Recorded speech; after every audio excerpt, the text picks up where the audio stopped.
கிறிஸ்துவில் அன்பானவர்களே, நம்ம ஆண்டவர் இயேசு கிறிஸ்துவனுடைய மாட்சிமிகு திருவருகையில் அவரோடு நாமும் விண்ணகத்திற்கு எடுத்து செல்லப்படுகின்றதை தியானித்து காத்து கொண்டிருக்கிறோம். ஆண்டவர் வந்து அவரோடு நம்மை எடுத்துக்கொள்கின்றதற்காக காத்திருக்கிற இந்த காலத்தில் அன்பானவர்களே, ஆண்டவர் நம்மோடு சொல்லுகிறார், மானிட மகன் மண்ணிலிருந்து உயர்த்தப்படுகின்ற போது அனைவரையும் தன்பால் ஈர்த்துக் கொள்வார். யோவான் நற்செய்தி 12ஆம் அதிகாரம் 32ஆம் இறைவார்த்தையில் நாம் வாசிக்கின்றோம். இன்றைய நாள் திருச்சபை தாய் நமக்கு தருகின்ற நற்செய்தி பகுதி யோவான் நற்செய்தி 12ஆம் அதிகாரம் 27 முதல் 36 வரையுள்ள பகுதிகளில் 32ஆம் வசனத்தில் நாம் வாசிக்கின்றது இதுதான். மானிட மகன் பூமியிலிருந்து உயர்த்தப்படும் போது அவர் அனைவரையும் தன்பால் ஈர்த்துக் கொள்வார். இந்த உயர்த்தப்படுதல் என்பது என்ன என்று சிந்தித்தோமானால், உயர்த்தப்படுதல் என்றால் இந்த பூமியிலிருந்து உயர்த்தப்படுவது, அதாவது தான் சிலுவை மரணத்திற்கு உட்பட போவதை ஆண்டவர் இயேசு கிறிஸ்து சுட்டி காட்டுகின்றார். சிலுவை மரணத்தின் மூலமாக தனது உயிரை இவ்வுலகத்தில் நீப்பது மூலமாக, அதுவும் சிலுவையில் தன் உயிரை கொடுப்பது மூலமாக எல்லா மக்களையும் தன்பால் ஈர்த்துக் கொள்வேன் என்று சொல்லுகிறார் ஆண்டவர். அப்படியானால் ஆண்டவரோடு அல்லது கடவுளோடு இந்த மக்கள் ஒன்றாக இல்லையா என்ற ஒரு கேள்வி அங்கு நாம் எழுப்ப வேண்டியது தேவையாக இருக்கிறது. கடவுளோடு மனிதர்கள் இல்லை. தொடக்கத்திலேயே ஆதி பெற்றோருடைய பாவத்தை காண்கின்றோம். அன்று முதல் உலகில் வாழ்ந்த மனிதர்களுடைய வாழ்க்கை பயணம் முழுவதுமாக சோதித்து பார்க்கிற போது ஒரு சிலரை தவிர மற்ற அனைவரும் கடவுளுடைய கட்டளைகளை மீறி பாவத்திற்கு உட்பட்டு தங்களது வாழ்க்கையை அல்லகையினுடைய அடிமைத்தனத்திற்கு விட்டு கொடுத்ததாக நம்மால் காண முடியும். ஆகையால் தான் ஆண்டவர் இயேசு கிறிஸ்து பூமிக்கு வந்தார். அவர் நமக்காக சபிக்கப்பட்டவராக மாறிக்கொண்டு நமக்கு மீட்பை தந்து கொண்டு இதோ சொல்லுகிறார், நான் அனைவரையும் என்பால் ஈர்த்துக் கொள்வேன். அன்பானவர்களே, ஆண்டவர் இயேசு கிறிஸ்துவனுடைய சிலுவை மரணம் ஒன்று மட்டும்தான் நமக்கான மீட்பு. அந்த சிலுவை மரணம் இல்லை என்றால் நமக்கு மீட்பு என்பது இல்லை. ஆகையால் தான் சிலுவை நமது வாழ்க்கையில் முக்கியமானதாக இருக்கிறது. அது மீட்பினுடைய அடையாளமாக இருக்கிறது. இந்த நேரத்திலே அன்பானவர்களே, இயேசு கிறிஸ்துவனுடைய சிலுவையை மட்டுமல்ல, அதோடு சேர்த்து நமது வாழ்க்கையும் சிலுவையோடு சேர்த்து வைக்க வேண்டும். சிலுவை என்றால் துன்பம், துயரம், வேதனை, கஷ்டம், நெருக்கடி, இதையெல்லாம் உட்கொள்வதுதான் சிலுவை என்பது. வாழ்க்கையில் போராட்டங்கள், கவலைகள், கண்ணீர் எல்லாம் உண்டு. அத்தகையது இல்லாத வாழ்வு என்பது மீட்பற்ற வாழ்வு. இயேசு கிறிஸ்து சொல்கிறார், சிலுவையால் மட்டும்தான் மீட்பு. உன் வாழ்க்கையினுடைய துன்ப துயரங்களால் மட்டும்தான் உனக்கு மீட்பு. உன் வாழ்க்கையினுடைய சோதனைகள், துயரங்களால் மட்டும்தான் உனக்கு மீட்பு. அந்த சோதனைகளையும் துயரங்களையும் தாண்டி ஒரு வாழ்வு என்பது இல்லை. அத்தகைய வாழ்வு யாருக்காவது கிடைக்கிறது என்றால் அது நிஜமான வாழ்வு அல்ல, அது அழிவை நோக்கிய வாழ்வு. நாம் அன்பர்களே, எல்லாருக்கும் வெற்றி பெற வேண்டும் என்று எண்ணம் உண்டு. ஆனால் வெற்றி எளிதில் கிடைத்து விடுமா? இல்லை. அந்த வெற்றிக்கான பல போராட்டங்கள் உண்டு, பல முயற்சிகள் உண்டு, பல தியாகங்கள் உண்டு. இவையெல்லாம் உட்படும் போதுதான் ஒரு வெற்றியானது நமக்கு கிடைக்கிறது. இல்லாமல் கிடைக்கிற வெற்றி அது நிலைத்திருக்கக்கூடியது அல்ல.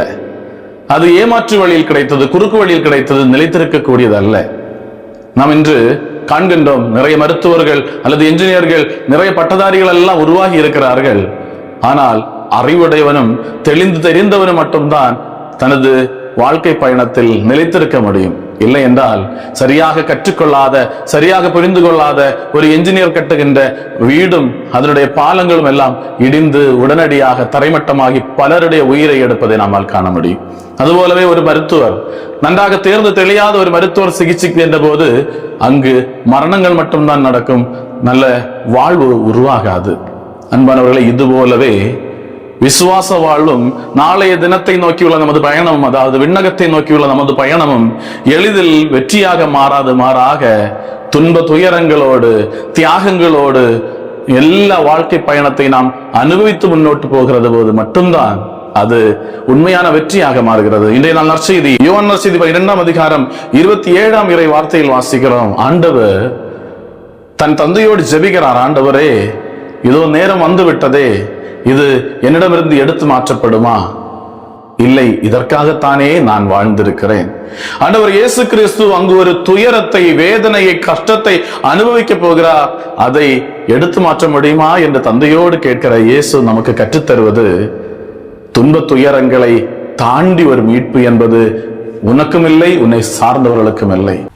இயேசு கிறிஸ்து தன் துன்ப துயரங்களை தாங்கிக் கொண்டு நமக்கு ஒரு விடுதலையை, மீட்பை, விண்ணக வாழ்வை தந்தார். அதுபோல இவ்வுலகத்தில் நாம் வாழ்கிற இந்த வாழ்க்கையில் துன்ப துயரங்களை ஏற்றுக்கொண்டு அதை சுமந்து கொண்டு ஆண்டவரோடு மீட்பின் பாதையில் பயணிக்க வேண்டும். துன்பங்கள் வேண்டாம், துயரங்கள் வேண்டாம், வேதனைகள் வேண்டாம், நோய் வேண்டாம், நெருக்கடி வேண்டாம். இவ்வாறெல்லாம் நாம் ஜெபிக்கிற போது ஆண்டவர் நமக்கு கற்றுத் தருகிறார், இவையெல்லாம் எனக்கு இருக்கட்டும், ஆனால் இவற்றோடு சேர்த்து இதை அனுபவிப்பதற்கு, இதை தாங்கி செல்வதற்கு ஒரு வலிமை எனக்கு தாரும் ஆண்டவரே. ஆண்டவர் கேட்கிறார், தந்தையே உமது பெயரை மாட்சிப்படுத்தும். இந்த துன்ப துயரங்களை நான் அனுபவிக்கிற போது உமது பெயர் மாட்சியுறட்டும். இந்த வேதனைகளை நான் அனுபவிக்கிறது மூலமாக உமது பெயர் மாட்சியுறட்டும். இதுதான் நமது வேண்டுதல்களாக இருக்க வேண்டும். ஒவ்வொருவருடைய வேண்டுதலும் இதுவாகத்தான் இருக்க வேண்டும். நான் இங்கு அனுபவிக்கிற இந்த கஷ்டம், இந்த வேதனை, இந்த நோய் எனக்கு அழிவுக்கு காரணமாகாமல் எனக்கு மீட்புக்கு காரணமாவதோடு ஆண்டவருடைய பெயர் மாட்சியுறுவதற்கு காரணமாக அமைய வேண்டும். ஆண்டவருடைய பெயர் மாட்சியுறுவதற்கு நாம் ஜெபிக்கின்றோம்.